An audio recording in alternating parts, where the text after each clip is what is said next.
పాపం బాబాయ్ కదరా, మన కోసం వచ్చి చనిపోయాడు. ఏట్రా ఉదయం నుంచి ఇదే కోలా, పడుకోరా. సరే సరే, గుడ్ నైట్. ఈ ఉత్సవ కూడా అర్ధరాత్రి రావాలా?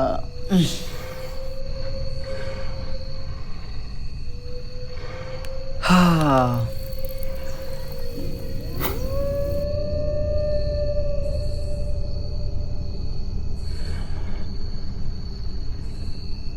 ఎవరు బాబాయ్ ఈ టైంలో ఊరి చివరికి వెళ్తున్నావు ఏంటి?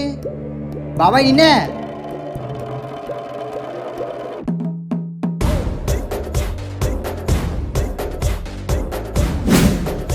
అదేంటి ఉదయం చనిపోయావు కదా నువ్వు, ఇప్పుడు మళ్ళీ ఎలా వచ్చావు?